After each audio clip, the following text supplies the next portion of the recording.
വൈജ കമലയോട് പറയുന്നുണ്ട്, ഞാൻ 2-3 തവണ വാണിംഗ് തന്നതാണ് കമലേട്ടത്തി, ഒന്ന് സൂക്ഷിച്ചോ മനുവിനെ. അലീനയും മനുവും തമ്മിൽ ഭയങ്കര പ്രണയമാണ്, അവർ തമ്മിൽ ഇഷ്ടത്തിലാണ് എന്നൊക്കെ പറയുമ്പോൾ കമല പറയുന്നുണ്ട്, അത് അത്രയ്ക്കൊന്നുമില്ല, അവനല്ലേ അവളെ കൂട്ടിക്കൊണ്ടുവന്നത്, അതിൻ്റെ ഒരു സെൻറ്റിമെൻറ്റ്സ് അത്രയേ ഉള്ളൂ എന്ന് പറയുമ്പോൾ അത്രയൊന്നുമല്ല. അവസാനം കിച്ചൺ സ്ലാബും ചാരി നിന്നവളെ ചെറുക്കനെയും കൊണ്ട് പോകും എന്ന് പറയുമ്പോൾ എങ്ങോട്ട് കൊണ്ടുപോകാൻ, അവർ തമ്മിൽ വിവാഹം കഴിക്കത്തൊന്നുമില്ല, അത്രയ്ക്ക് മണ്ടനൊന്നുമല്ല മനു, ഒരു വീട്ടുവേലക്കാരിയെ വിവാഹം കഴിക്കാനും മാത്രം മണ്ടനൊന്നുമല്ല എന്ന് പറയുമ്പോൾ ഞാൻ പറഞ്ഞു എന്നേ ഉള്ളൂ, ഒന്ന് സൂക്ഷിച്ചാൽ നല്ലത്, അവർ അത്രയ്ക്കും ഇഷ്ടത്തിലാണ്, അവർ ശരിക്കും പ്രണയത്തിൽ തന്നെയാണ് എന്ന് പറയാണ് വൈജേട്ടോ. ആ സമയത്ത് കമല പറയുന്നുണ്ട്, നിൻ്റെ അച്ഛൻ വയസ്സാം കാലത്ത് ഒപ്പിച്ചു വെച്ച പണിയല്ലേ മകളുടെ കുടുംബം കലക്കാനായിട്ട് എന്ന് പറയുമ്പോൾ എൻ്റെ മാത്രം അച്ഛനല്ല, ശിവേട്ടൻ്റെയും കൂടി അച്ഛനാണ് എന്ന് പറയാണ് വൈജ. ആ സമയത്ത് വൈജയുടെ ഫോൺ റിങ് ചെയ്യാണ്, മുത്തശ്ശിയാണ് വിളിക്കുന്നത്, അമ്മ കോളിംഗ് എന്ന് കാണിക്കുകയാണ്, അമ്മയാണ് വിളിക്കുന്നത് എന്ന് പറഞ്ഞിട്ട് വൈജ ഫോൺ എടുക്കുന്നുണ്ട്. മുത്തശ്ശി വിളിച്ചിട്ട് വൈജയോട് ചോദിക്കുന്നുണ്ട്, നീ എവിടെയാണ് വൈജ എന്ന് ചോദിക്കുമ്പോൾ, ഞാൻ എവിടെയാണെങ്കിലും നിങ്ങൾക്കൊക്കെ എന്താണ്, ആർക്കും എല്ലാവർക്കും വേണ്ടപ്പെട്ടവൾ അവിടെ തന്നെ ഉണ്ടല്ലോ, പിന്നെ എന്തിനാണ് എന്നെ അന്വേഷിക്കണമെന്ന് ചോദിക്കുമ്പോൾ, നീ കൊല്ലപ്പള്ളിയിലാണോ എന്ന് ചോദിക്കുമ്പോൾ, ഞാൻ ഏതെങ്കിലും പള്ളിയിലായിക്കോട്ടെ, എന്നെ അന്വേഷിക്കേണ്ട കാര്യമില്ല, ആരും എന്നെ അന്വേഷിക്കേണ്ട, ഞാൻ എവിടെയാണെന്ന് അന്വേഷിക്കേണ്ട എന്നൊക്കെ പറയുമ്പോൾ മുത്തശ്ശി ചോദിക്കുന്നുണ്ട്, നീ ഉച്ചയ്ക്ക് മുൻപ് ഇവിടുന്ന് പോയതാണല്ലോ, നീ എപ്പോഴും ഇങ്ങോട്ടേക്ക് വരുന്നതെന്ന് ചോദിക്കുമ്പോൾ, ഞാൻ വരുന്നില്ല അങ്ങോട്ടേക്ക് എന്ന് പറയണം. നീ എല്ലാം വെച്ചൊഴിഞ്ഞ് മാറിക്കൊടുത്തോ എന്നൊക്കെ ചോദിക്കുമ്പോൾ, അതിനെ വെച്ച വെള്ളം അങ്ങ് വാങ്ങി വെച്ചേക്കാൻ പറ എന്ന് പറയാണ് വൈജ. അപ്പോൾ മുത്തശ്ശി പറയുന്നുണ്ട്, നീ ഇങ്ങോട്ട് വരുന്നില്ല എന്ന് പറഞ്ഞാൽ ഇങ്ങനെ ഇവിടെ 2-3 പിള്ളേരില്ലേ, നിൻ്റെ മക്കളില്ലേ എന്ന് ചോദിക്കുമ്പോൾ, എൻ്റെ മക്കളൊക്കെ അവരുടെ കാര്യങ്ങൾ നോക്കാനും സ്വയം പ്രാപ്തിയായവരാണ്, അതുകൊണ്ട് അവരെക്കുറിച്ചോർത്ത് അമ്മ വിഷമിക്കേണ്ട, അവരുടെ കാര്യങ്ങളൊക്കെ അവർ നടത്തിക്കോളും എന്നൊക്കെ പറയുമ്പോൾ, നീ ഇങ്ങോട്ട് എന്താ വരാത്തത് എന്നൊക്കെ ചോദിക്കുമ്പോൾ, ഞാൻ എന്തിനാണ് വരുന്നത്, എല്ലാവർക്കും പ്രിയപ്പെട്ടവൾ അവിടെ തന്നെ ഉണ്ടല്ലോ, ഞാനല്ലേ എല്ലാവരുടെയും ശത്രു എന്നൊക്കെ വീണ്ടും പറയാണ് വൈജ. അപ്പോൾ മുത്തശ്ശി ചോദിക്കുന്നുണ്ട്, നീ എന്നോട് ഇങ്ങനെ ദേഷ്യപ്പെടാനും മാത്രം ഞാൻ എന്ത് ചെയ്തു, എനിക്കറിയാം എല്ലാവരുടെ കൂറ്, അമ്മയുടെ കൂറ് എങ്ങോട്ടാണെന്ന്, ചോറ് എൻ്റെയും കൂറ് അവിടെയും എന്നുള്ള രീതിയിൽ പറയുമ്പോൾ, നിർത്തടി, നീ ആരോടെ പറയുന്നത്, ഞാൻ തിന്നുന്നതേ ബാലചന്ദ്രൻ്റെ ചോറാണ് എന്ന് പറയണം. നിൻ്റെത് മുഴുവൻ നീ സമ്പാദിക്കല്ലേ എന്ന് ചോദിക്കുമ്പോൾ, അതെ ഞാൻ സമ്പാദിക്കണം, അത് ആർക്ക് വേണ്ടിയാ, അതേ കുഴിയിലോട്ട് കാലം നീട്ടിരിക്കുന്ന എനിക്ക് വേണ്ടിയിട്ട്, ഞാൻ ചത്ത് മലച്ച് പരലോകത്ത് ചെല്ലുമ്പോൾ അവിടെ ഉണ്ണാനും ഉടുക്കാനൊക്കെ വാങ്ങിക്കാൻ വേണ്ടിയിട്ടല്ലേ നീ സമ്പാദിക്കുന്നത് എന്ന് പരിഹസിക്കുകയാണ്. അമ്മ ഒന്ന് വെച്ച് വെറുതെ സംസാരിച്ച് മുഷിയണ്ട എന്ന് പറയണം. അപ്പോൾ മുത്തശ്ശി പറയുന്നുണ്ട്, കമല അവിടെ നിന്ന് ആട്ടുന്നതിന് മുൻപ് അവിടെ നിന്ന് ഇറങ്ങാൻ നോക്ക് എന്ന് പറഞ്ഞിട്ട് മുത്തശ്ശി ഫോൺ വെക്കുകയാണ്. ഫോൺ വെച്ചതിന് ശേഷം വൈജ വീണ്ടും കമലയുടെ അടുത്തേക്ക് ചെല്ലുന്നുണ്ട്, അമ്മയാണ്, ഞാൻ എവിടെയാണെന്ന് അറിയാനായിട്ട് വിളിച്ചതാണ് എന്നൊക്കെ പറയാട്ടോ, നീ ഇവിടെ ഇരിക്കും, ഞാനൊരു കാര്യം പറയട്ടെ എന്ന് പറഞ്ഞിട്ട് വൈജനെ പിടിച്ചിരുത്തുന്നുണ്ട്. അലീനയുടെ കാര്യത്തിൽ എന്തെങ്കിലും ഒരു തീരുമാനം എടുക്കണ്ടേ എന്ന് ചോദിക്കുകയാണ്. തീരുമാനം എടുക്കണം, അതിന് എത്രയും പെട്ടെന്ന് തീരുമാനം എടുക്കണം എന്ന് വൈജ പറയുമ്പോൾ, നമുക്കൊരു കാര്യം ചെയ്യാം, ശിവേട്ടനെ വിളിച്ചാലോ, ശിവേട്ടനെ വിളിച്ചിട്ട് വരാം പറഞ്ഞാലോ എന്ന് ചോദിക്കുമ്പോൾ, ശിവേട്ടനെ വിളിച്ചു കഴിഞ്ഞാൽ ശിവേട്ടൻ ഇങ്ങോട്ടേക്ക് വരുമോ എന്ന് ചോദിക്കുമ്പോൾ, ശിവേട്ടൻ ഇപ്പോൾ നിങ്ങളുടെ പ്രശ്നം തീർക്കാനായിട്ട് ഓടി വരത്തൊന്നുമില്ല, പക്ഷേ ശിവേട്ടൻ ഫോൺ വിളിച്ച് ബാലചന്ദ്രനോട് സംസാരിച്ചാലോ എന്നൊക്കെ പറയുമ്പോൾ, അതുകൊണ്ടൊന്നും ഒരു കാര്യമില്ല കമലേട്ടത്തി, ഒരു കാര്യം ചെയ്യണം, ശിവേട്ടനും രാജീവനും വരണം, അതുപോലെ രാവണ്യമാമിയുടെ മക്കളും വരണം, എന്നിട്ട് ബാലചന്ദ്രൻ്റെ മുമ്പിൽ ഈ 4 ആണുങ്ങളും നിരന്ന് നിന്ന് ബാലചന്ദ്രനോട് സംസാരിക്കണം, അപ്പോഴേ ബാലചന്ദ്രനൊരു പേടി വരത്തുള്ളൂ എന്നൊക്കെ പറയാണ്. അപ്പോൾ കമല പറയുന്നുണ്ട്, അതൊന്നും നടക്കുന്ന കാര്യമല്ലല്ലോ, എല്ലാവരും അബ്രോഡല്ലേ, ഒരു മരിപ്പുണ്ടായാൽ പോലും എല്ലാവർക്കും വരാൻ ഭയങ്കര മടിയാണ് എന്ന് പറയട്ടോ. അപ്പോൾ വൈജ പറയുന്നുണ്ട്, 3 ആങ്ങളമാർ തടിമാടന്മാരുണ്ടെന്ന് പറഞ്ഞിട്ട് എന്താ, പെങ്ങൾക്കൊരു ആവശ്യം വന്നപ്പോൾ ആരുമില്ല എന്നിങ്ങനെ പറയാണ് വൈജ. അന്നേരം കമല ചോദിക്കുന്നുണ്ട്, ഒരാങ്ങളെ ഉണ്ടായിരുന്നല്ലോ ഗംഗേട്ടൻ എന്ന് പറയുമ്പോൾ, ഗംഗേട്ടൻ പറഞ്ഞാലും മതി, ഗംഗേട്ടൻ വന്ന് ബാലചന്ദ്രൻ്റെ സൈഡും പിടിച്ച് എനിക്കിട്ടൊരു അടിയും തന്നിട്ട് പോയി എന്ന് പറയാണ് വൈജ. ആ സമയത്ത് കമല പറയുന്നുണ്ട്, അതിനൊക്കെ എൻ്റെ ആങ്ങളമാർ, ശിവേട്ടൻ എന്നെ ഒന്ന് കണ്ണുരുട്ടി നോക്കി എന്നറിഞ്ഞാൽ മതി, പാഞ്ഞു വരും അവർ എന്ന് പറയണം. അപ്പോൾ വൈജ പറയുന്നുണ്ട്, പണ്ട് എൻ്റെ ആങ്ങളമാർ അങ്ങനെ തന്നെ ആയിരുന്നു, പണ്ട് ബാലചന്ദ്രൻ എനിക്കൊരു ലവ് ലെറ്റർ തന്നതിനാണ് വീട്ടുമുറ്റത്ത് വിളിച്ചു വരുത്തിയിട്ട് ചെകിട്ടത്തൊരെണ്ണം കൊടുത്തത്, ആ ശൗര്യമൊക്കെ എവിടെ പോയോ ആവോ എന്നിങ്ങനെ പറയാണ് വൈജ. അന്നേരം കമല പറയുന്നുണ്ട്, വൈജയെ നീ ഒരിക്കലും വിട്ടു കൊടുക്കണ്ട, മക്കളെ 3 പേരെ നീ നിൻ്റെ കൂട്ടിന് പിടിച്ചോ, കരഞ്ഞും കാല് പിടിച്ചും ഒക്കെ നിൻ്റെ വശത്താക്കിക്കോ എന്ന് പറയുമ്പോൾ വൈജ പറയുന്നുണ്ട്, കൃഷ്ണമോളെ ബാലചന്ദ്രൻ്റെ ഭാഗത്താ എന്ന് പറയുമ്പോൾ, അവളെയും കൂടെ എങ്ങനെയെങ്കിലും നിൻ്റെ സൈഡാക്കണം, എന്നിട്ട് നിങ്ങൾ 4 പേരും കൂടെ ഒറ്റക്കെട്ടായിട്ട് നിന്ന് പുകച്ച് പുറത്ത് ചാടിക്കണം അവളെ എന്ന് പറയാണ് കമല. എന്നിട്ട് പറയുന്നുണ്ട്, രോഹിത് ഇത്രയും വളർന്നു വലുതായില്ലേ, അച്ഛൻ്റെ നേരെ കൈ ചൂണ്ടിക്കൊണ്ട്, ബാലചന്ദ്രൻ്റെ നേരെ കൈ ചൂണ്ടിക്കൊണ്ട് രോഹിത് പറയണം, അച്ഛാ അച്ഛൻ്റെ ഈ ഫ്രോഡ് പണിയോ ഉടായിപ്പൊന്നും ഇവിടെ നടക്കത്തില്ല എന്ന് പറയണം എന്ന് കമല പറഞ്ഞു കൊടുക്കുമ്പോൾ അവനത് പറയാനുള്ള ധൈര്യമൊന്നുമില്ല എന്ന് പറയണം വൈജ. എന്തെങ്കിലും ഉടനെ ചെയ്തേ പറ്റുള്ളൂ വൈജ, അല്ലെങ്കിൽ നിൻ്റെ കൈ വിട്ടു പോകുമെന്ന് ഉപദേശിക്കുകയാണ് കമല. പിന്നീട് കാണിക്കുന്നത് കടപ്പാട്ടൂർ വീടാണ്. മുത്തശ്ശി ഫോൺ വെച്ചിട്ട് അലീനയോട് പറയുന്നുണ്ട് അവളെങ്ങും പോയിട്ടില്ല, കൊല്ലപ്പള്ളിയിലുണ്ട് എന്ന് പറയാണ്. അപ്പോൾ അലീന ചോദിക്കുന്നുണ്ട് ഇന്ന് വരത്തില്ല എന്ന് ചോദിക്കുമ്പോൾ പിന്നെ വരാതെ എങ്ങനെയാണ്, കമല അവിടെ കിടത്തൊന്നുമില്ല, കമല കിട്ടുന്ന അവസരം മുതലാക്കിക്കൊണ്ടിരിക്കുകയാണ് എന്നൊക്കെ പറയുന്നുണ്ട്. അവർ തമ്മിൽ ഈ കാണുന്ന ചിരിയും കളിയും മാത്രമേ ഉള്ളൂ, രണ്ടു പേർക്കും അങ്ങോട്ടും ഇങ്ങോട്ടും ഇഷ്ടമല്ല എന്ന് പറയണം മുത്തശ്ശി.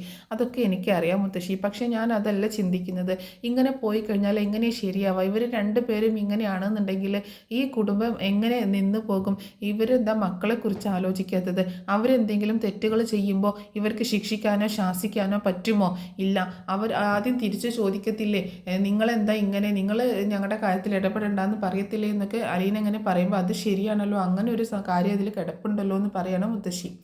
അത് മാത്രമല്ല ഇപ്പോൾ അവരെ ഒരുപാട് ശ്രദ്ധിക്കേണ്ട സമയമാണ്. ബബിതയുടെ പോക്ക് കണ്ടിട്ട് എന്തെങ്കിലും ഒരു കുഴപ്പത്തിൽ ചെന്ന് ചാടാനുള്ള സാധ്യത കൂടുതലാണ് മുത്തശ്ശി എന്ന് പറയാണ്. അങ്ങനെയുണ്ടോ എന്ന് ചോദിക്കുമ്പോൾ അതെ, കൃഷ്ണമോളാണെങ്കിൽ നല്ല ക്രിയേറ്റിവിറ്റി ഉള്ള കുട്ടിയാണ്, കൂടെ നിന്ന് പ്രോത്സാഹനം കൊടുത്താൽ മാത്രമേ അവൾ ശരിയായി വരത്തുള്ളൂ. പിന്നെ രോഹിത്താണെങ്കിൽ തീർച്ചയായിട്ടും ഒരു കുഴപ്പത്തിൽ ചെന്ന് ചാടും, ഉറപ്പാണ്, ഉടനെ തന്നെ ചെന്ന് ചാടും എന്ന് തന്നെ പറയാണ് അലീന. ആ രോഹിത്തിന് ഹരിയുമായിട്ടുള്ള കൂട്ടുകെട്ട് ഇപ്പോഴും ഉണ്ട് എന്ന് പറയാണ്. ഇതൊക്കെ എങ്ങനെ ശരിയാക്കും, ഇതൊക്കെ ആര് കാണുന്നു എന്നൊക്കെ ചോദിക്കുകയാണ് മുത്തശ്ശി.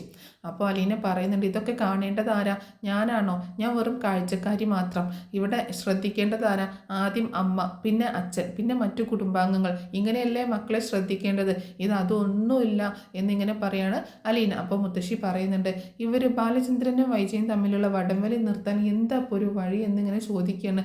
അപ്പോൾ അലീന പറയുന്നുണ്ട് ഒറ്റ വഴിയേ ഉള്ളൂ, എന്താണെന്ന് വെച്ചാൽ ആയുധം വെച്ച് കീഴടങ്ങുക, ഫുൾ അടിയറവ് പറയുക വൈജ മാഡം, അതല്ലാതെ ഇതിന് വേറൊരു പോംവഴിയില്ല എന്ന് തന്നെ പറയാണ് അലീന. അന്നേരം മുത്തശ്ശി പറയുന്നുണ്ട് വൈജ അടുക്കുമെന്ന് തോന്നുന്നില്ല, വൈജ ഒരിക്കലും ബാലചന്ദ്രൻ്റെ മുന്നിൽ തോറ്റു കൊടുക്കില്ല എന്ന് പറയുമ്പോൾ ആർക്കാ നഷ്ടം, രണ്ടു പേർക്കാണ് നഷ്ടം. ഒരു വള്ളത്തിൻ്റെ ആ അറ്റത്തും ഈ അറ്റത്തും തുളയുണ്ടാക്കിക്കൊണ്ടിരിക്കുകയാണ്, വള്ളം മുങ്ങുമ്പോൾ എന്താ മൊത്തത്തിലാണ് നഷ്ടപ്പെടുന്നത്, അതുകൊണ്ട് നഷ്ടപ്പെടുന്നത് കുടുംബം മൊത്തത്തിലായിട്ടാണ്, ഇവരിതൊന്നും ചിന്തിക്കുന്നില്ല എന്നൊക്കെ പറയുമ്പോൾ മുത്തശ്ശി പറയുന്നുണ്ട് നീ പറയുമ്പോൾ അതൊക്കെ കാര്യം തന്നെയാണ്, ശരിയാണ് എന്ന് പറയണം. പക്ഷേ അവളോട് പറയാൻ ആരുമില്ല, ആരും പറഞ്ഞാലും അവൾ അനുസരിക്കത്തുമില്ല.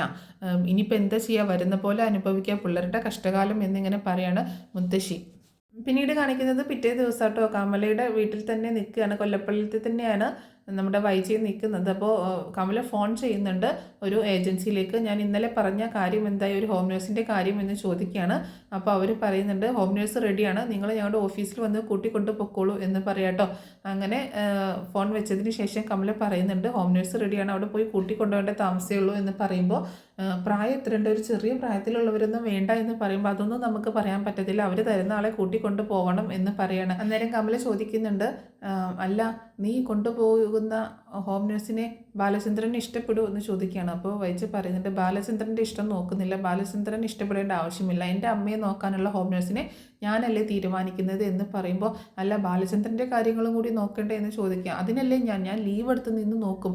അപ്പോൾ കമല പറയുന്നുണ്ട് അല്ല ചോരയും നീരൊക്കെ ഉള്ള പെൺപിള്ളേരുണ്ടാകുമ്പോൾ എന്തിനായി തൈക്കളവി എന്നിങ്ങനെ ചോദിക്കുകയാണ് കമല. അന്നേരം വൈജ പറയുന്നുണ്ട് എൻ്റെ മക്കൾ സംസാരിക്കും എനിക്ക് വേണ്ടിയിട്ട്, അവരെന്നോട് സമ്മതിച്ചിട്ടുണ്ട് എന്ന് പറയാണ്.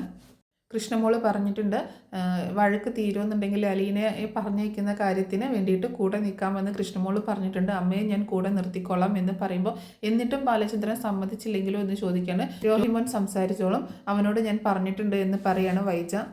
അന്നേരം കമല ചോദിക്കുന്നുണ്ട് രണ്ടും കൽപ്പിച്ചാണല്ലേ എന്ന് ചോദിക്കുമ്പോൾ അതേ കമലേട്ടത്തി ആത്മഹത്യ ചെയ്യാൻ പറ്റത്തില്ലല്ലോ എന്നിങ്ങനെ പറഞ്ഞ് ഗൗരവത്തോടെ നിൽക്കുകയാണ് വൈജ. പക്ഷേ വൈജയുടെ ഈ അവസ്ഥ കണ്ടിട്ട് ഒരു പരിഹാസ ചിരിക്കുകയാണ് കമല. കാരണം വൈജയുടെ ഈ ഇതൊക്കെ കണ്ടിട്ട് കമല കൂടെ നിൽക്കുന്നത് പോലെ അഭിനയിക്കുന്നുണ്ടെങ്കിലും ഉള്ളിൽ ഫുള്ള് പരിഹാസമാണ്. അപ്പോൾ വൈജ നോക്കുന്ന സമയത്ത് നോർമലായിട്ട് വിഷമമുള്ളതുപോലെ കാണിക്കുകയും ചെയ്യും, വൈജ ഇങ്ങോട്ട് തിരിയുമ്പോൾ ഒരു പരിഹാസ ചിരിക്കുകയും ചെയ്യുന്നുണ്ട്. പിന്നീട് കാണിക്കുന്നത് വൈജ അങ്ങനെ വീട്ടിലെന്തോ അന്വേഷിച്ചുകൊണ്ടിരിക്കുകയാണ്. വൈജ പിറ്റേ ദിവസം വീട്ടിലേക്ക് പോകാനൊക്കെ റെഡി ആയിട്ടാണ് അന്വേഷിച്ചുകൊണ്ടിരിക്കുന്നത്. അപ്പോൾ അവിടെ അഞ്ജലി വരുന്നുണ്ട്.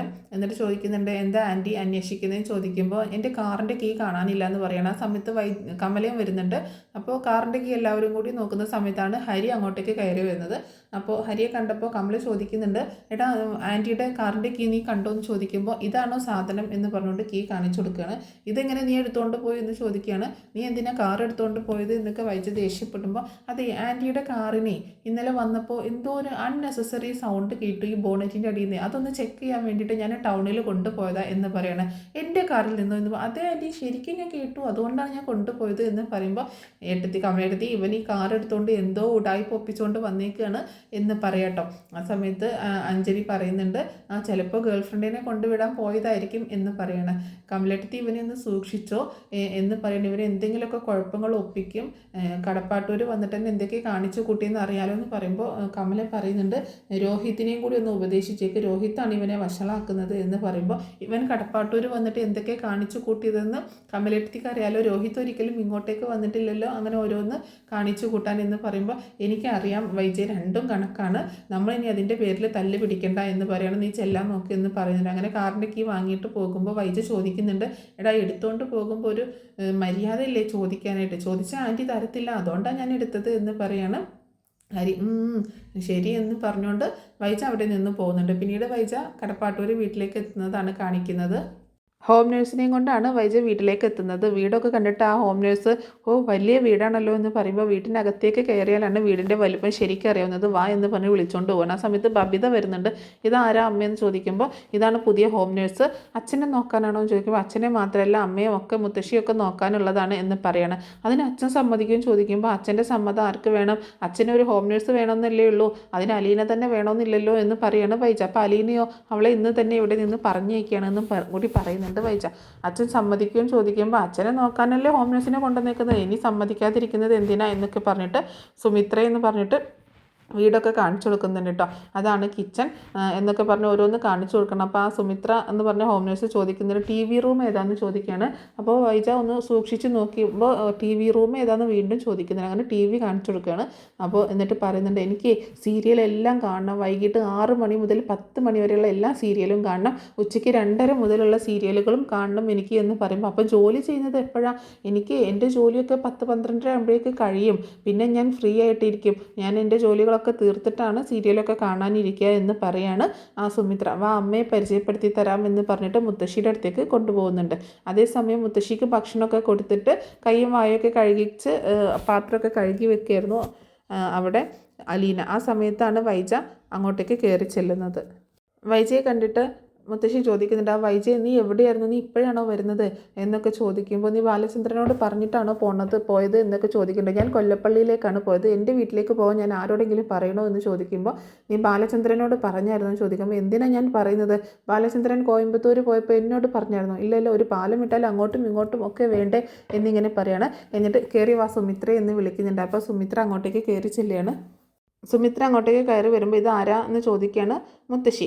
ഇതാണ് സുമിത്ര, പുതിയ ഹോം നേഴ്സ് എന്ന് പറയുകയാണ്. അമ്മയെ നോക്കാൻ വേണ്ടി വന്നതാന്ന് പറയുമ്പോൾ, എന്നെ നോക്കാൻ അലീന ഉണ്ടല്ലോ എന്ന് പറയുമ്പോൾ, അലീന ഇന്ന് പോവില്ലേ, അപ്പോൾ പിന്നെ അമ്മയെ നോക്കാൻ ആൾ വേണ്ടേന്ന് ചോദിക്കുകയാണ്. അലീന ഇന്ന് പോവുകയാണെന്നോ, ബാലചന്ദ്രൻ ഇവിടെ നിൽക്കാനല്ലേ അവളോട് പറഞ്ഞത്.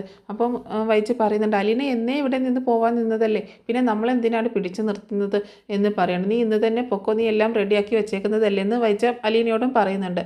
അപ്പോൾ മുത്തശ്ശി പറയുന്നത്, ബാലചന്ദ്രൻ അതിന് സമ്മതിക്കുമോ, ബാലചന്ദ്രൻ അല്ലേ അവളെ ഇവിടെ പിടിച്ചു നിർത്തിയേക്കുന്നത് എന്ന് ചോദിക്കുമ്പോൾ, ഇനിയിപ്പോൾ എന്തിനാണ് അവളെ പിടിച്ചു നിർത്തുന്നത്, അവളെ ഏതായാലും പോകാൻ തീരുമാനിച്ചതല്ലേ, അവൾ പൊക്കോട്ടെ എന്ന് പറയാണ്. അപ്പോൾ വൈജയോ എന്നിട്ട് അലീനയോട് പറയുന്നുണ്ട്, നീ ഇന്ന് തന്നെ പൊക്കോ എന്ന് പറയുമ്പോൾ, ഞാൻ ഇന്ന് തന്നെ പൊക്കോളാം, എനിക്ക് യാതൊരു കുഴപ്പമില്ല, ബാലചന്ദ്ര സാറിനോട് ഒന്ന് പറയണം എന്ന് പറയണം. അപ്പോൾ വൈജ പറയുന്നുണ്ട്, നീ ബാലചന്ദ്രൻ സാറിനോട് പറയാൻ നിൽക്കണ്ട, ഞാൻ പറഞ്ഞോളാം പോയി എന്ന് പറയാണ് വൈജ.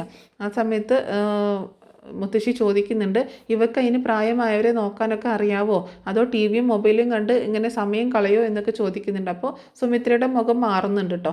അപ്പോൾ വൈജ പറയുന്നുണ്ട്, ഇത് ഹോം നേഴ്സാണ് അമ്മ, എല്ലാ കാര്യങ്ങളും നോക്കാനൊക്കെ അറിയാം എന്ന് പറയുന്നുണ്ട്. പിന്നെ അലീന അവിടെ നിന്ന് പാത്രങ്ങളൊക്കെ എടുത്ത് അവരെയൊക്കെ ഒന്ന് നോക്കിയതിന് ശേഷം കിച്ചണിലേക്ക് പോവുകയാണ്.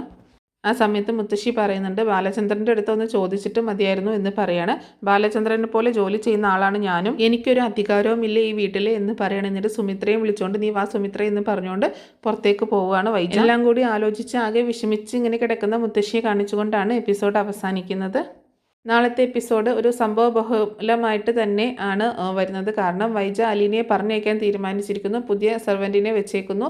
ബാലചന്ദ്രൻ്റെ അടുത്ത് ഇതൊക്കെ അവതരിപ്പിക്കുന്ന സമയത്ത് പൊട്ടിത്തെറിക്കുന്ന ബാലചന്ദ്രനെയാണ് കാണുന്നത്. മുകളിലത്തെ നിലയിൽ നിന്ന് താഴേക്ക് ഇറങ്ങി വന്നിട്ട് ഇവിടുത്തെ എല്ലാ കാര്യങ്ങളിലും ഇടപെട്ടിട്ട് അലീനയെ മാറ്റി നിർത്തിയിട്ട് അലീന ബാലചന്ദ്രനെ അമ്മയെ മാത്രം നോക്കിയാൽ മതി എന്നുള്ളൊരു രീതിയിലേക്ക് മാറ്റിയാണ് ബാലചന്ദ്രൻ ചെയ്യുന്നത്. അപ്പോൾ വൈജയോട് കൂടുതലായിട്ട് ദേഷ്യപ്പെടുകയും കയർക്കുകയും ഒക്കെ ചെയ്യുന്നുണ്ട്. അപ്പോൾ അതിൻ്റെയൊക്കെ ഒരു ഡീറ്റെയിൽഡ് സ്റ്റോറി ഞാൻ ഉടനെ തന്നെ പറഞ്ഞ് അപ്ലോഡ് ചെയ്യുന്നതായിരിക്കും കേട്ടോ.